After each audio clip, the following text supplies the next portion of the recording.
Hoje a gente vai falar de uma reflexão que o Zohar traz sobre o que acontece conosco depois da morte e quais são os significados práticos que isso tem para a nossa vida. Eu sou Yair Alon e esse é o Zohar Diário.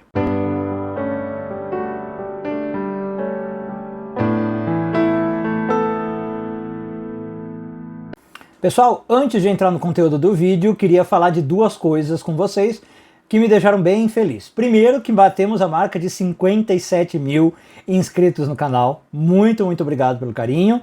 E sempre que isso acontece, o mérito é mais de vocês do que meu, né? Então, parabéns a vocês, parabéns a nós, obrigado. Obrigado pelo carinho. Segunda coisa, hoje, dependendo da hora que você está vendo esse vídeo, já foi lançado, eu estou lançando um curso novo, que particularmente eu acho que está muito bacana e que queria falar aqui para vocês. É um curso de introdução à Bíblia Hebraica. Então é um curso bem completo, sempre muito didático, como vocês já conhecem, a minha didática, a minha necessidade de ser claro, tá? E nesse curso a gente trata de toda a literatura bíblica, de Gênesis a crônicas, né? A gente fala de todos os tipos de texto que tem na Bíblia, a gente entende como é que a Bíblia foi escrita, como é que ela foi composta, a gente usa outras ferramentas para analisar a Bíblia, não só o ensino religioso. Então a gente fala de história, fala de crítica literária, fala de arqueologia quando necessário, tá? Então eu queria convidar vocês, se você tiver interesse, não deixe de clicar no link que está aqui embaixo, saber mais informações desse curso, promoção especial de lançamento, o preço está em desconto, depois provavelmente aumenta, então se você tiver interesse, dê uma olhada aqui no link, tá? Então se você quer conhecer mais a Bíblia, aprender a ler a Bíblia, entender mais sobre essa obra, que nem preciso dizer, fundamental na história da humanidade, acho que você vai se interessar bastante por esse curso, tá bom? Bom, vamos lá. Então hoje o Zohar vai trazer uma reflexão sobre o que acontece depois que a gente deixa esse mundo. Na verdade a ideia não é muito rara, muita gente já tem essa ideia, é uma ideia até batida, é a ideia de que quando nós morremos, todos os nossos atos são repassados um a um diante de nós. E que a gente vai ter que encarar de algum modo aquilo que a gente fez, aquilo que a gente deixou de fazer, o que a gente podia ter feito melhor, né? Tem gente que tem até aquela imagem de que talvez vai passar um filme, a Kabbalah não fala exatamente de um filme, mas vai ter anjos relatando, enfim, a gente vai enfrentar tudo aquilo que a gente fez. Então o Zohar confirma essa ideia e descreve com detalhes bem precisos como é que é esse momento de balanço espiritual, tá? Então, na verdade, eu estou focando aqui em 2 parágrafos, mas o Zohar fala disso em várias passagens, tá? E basicamente ele diz o seguinte: assim que a alma falece, né, que a gente morre, a alma é recebida por anjos que são designados para fazer esse julgamento. Sempre os anjos têm uma função, né? São anjos encarregados disso. E aí o Zohar diz que esses 2 anjos já têm registrado tudo que essa alma fez. Quando a alma se desprende do corpo, esses registros são trazidos diante da alma, tá? E então nada se perde, nada é esquecido. Tudo está registrado. Palavras, intenções, ações públicas, mas também ações ocultas, né? Aquelas que só nós e Deus conhecemos. E aí, o Talmud, né, complementando um pouco essa informação, embora não seja o Zohar, diz que uma das coisas que a gente faz, ou passa nesse julgamento, né, é que perguntam para nós para ver se a gente vai ser sincero. Então, esses anjos perguntam para nós assim: você foi honesto, sei lá, nos teus negócios? Você estudou Torá? Você ajudou o próximo? Então, essas perguntas, elas são meio que retóricas, tá? Por quê? Porque, na verdade, esses anjos já têm o registro. Mas eles querem ver se a gente vai tentar tapear, digamos assim, ou se a gente vai ser honesto.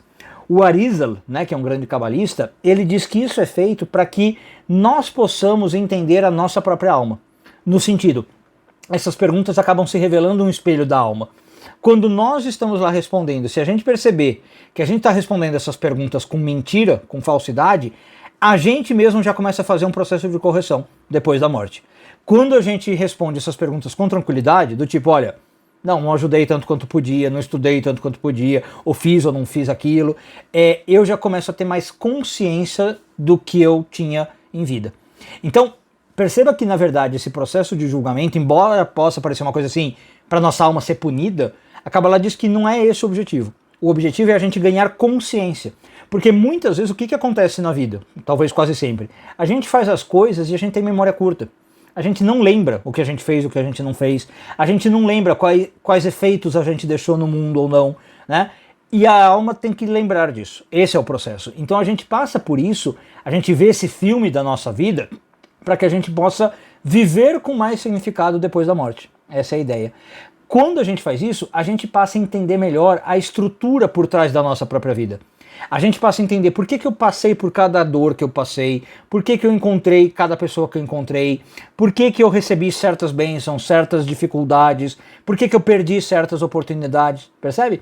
Então esse julgamento, mais do que um julgamento, talvez seja uma aula pela qual a alma passa. É uma aula de vivência, é uma aula de sabedoria. E isso então ajuda com que a gente faça tanto a retificação, né? Porque, por exemplo, essa alma vai dizer a tradição, pode ficar envergonhada ao lembrar de certas coisas que ela fez, como vai trazer a consciência para quando a gente reencarnar, fazer as coisas mais fácil, né? Agora a gente vem com um pouco mais de consciência. Então essa alma não vai começar do zero.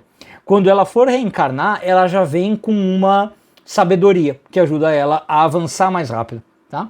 Então é basicamente essa ideia, que também, se eu tenho mais consciência enquanto eu vivo, o processo pós-morte é menos chato, é menos doloroso. Se eu já sou uma pessoa que vive com mais consciência, essa aula para mim é menos importante, porque eu já sou um aluno aplicado, digamos assim. Por outro lado, se eu sou uma pessoa particularmente displicente com isso, essa aula vai ser chata. Talvez que nem aquela aula do colégio que a gente não gostava muito, que parece que não passava nunca, porque a gente vai ter que ficar vendo coisas que a gente nunca quis ver. A gente vai ter que ficar aprendendo coisas que a gente não aprendeu. Então, o fundo da história, das várias lições que a gente pode tirar aqui, eu diria que o Zohar está dizendo pra gente aprender o seguinte: a gente tentar viver com mais consciência. E, de novo, não por medo, né? Porque, vou viver com consciência porque senão depois que eu morrer vou ser punido. É mais consciência por amor à nossa própria alma, por amor a quem nós verdadeiramente somos, né? Por fidelidade a quem nós somos. Quando eu começo a prestar atenção no que eu faço, no que eu estou construindo ou não, eu ganho uma luz que eu não conseguiria de outro modo. E aí eu consigo, inclusive, passar dessa vida para outra com mais tranquilidade, com mais paz, com mais luz e com mais verdade. Um bom dia a todos e tudo de bom.